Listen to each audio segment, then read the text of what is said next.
Of all the destinations on the 2018 Formula One calendar, one stands above the rest, where the great champions of the past have reigned. Men like Sir Jackie Stewart, Mr Monaco Graham Hill, who won the race 5 times, and arguably the greatest of all time, Ayrton Senna, who took victory there a record 6 times, 5 straight for McLaren from 1989. And there's good reason the talent always rises to the top in Monte Carlo, with 0 room for error across the Armco barrier-lined lap.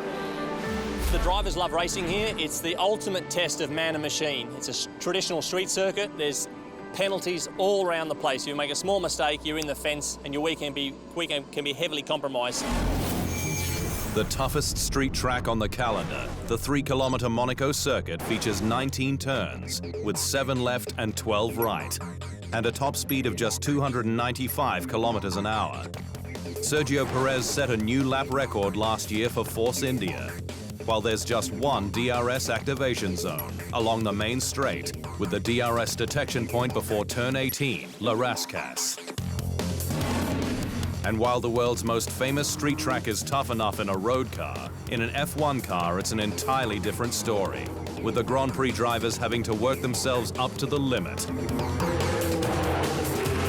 getting closer and closer to the barriers on each tour to shave precious hundredths of a second from their lap time. But training starts long before that, with the Monaco-based drivers having a distinct advantage. Naturally, do the normal preparation, which is spend time at the factory with the engineers, try to understand the past. In actual fact, last night I was driving around the track in my smart car, visualizing certain things. It's not so easy when there's lots of cars on the road, but it's a very, very difficult circuit. Lewis Hamilton will have his work cut out for him in Monte Carlo this year, with the 4-time F1 world champion still building confidence in his W09 car, despite being a 2-time winner of the event.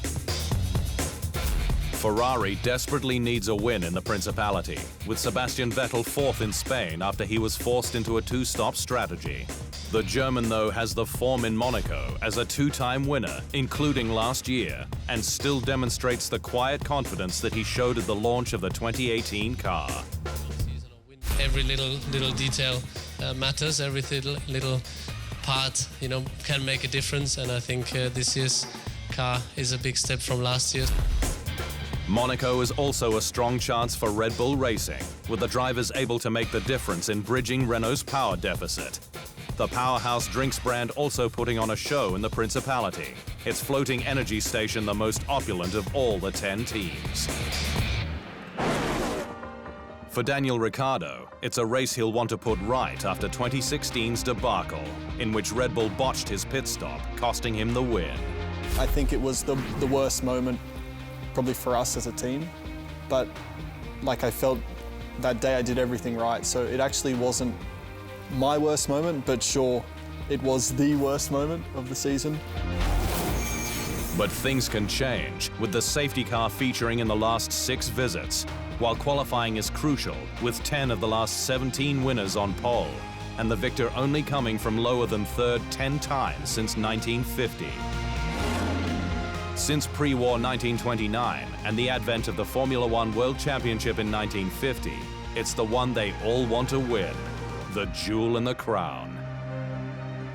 It's time for the magic of Monaco. TheInsideLine.com for everything Formula One.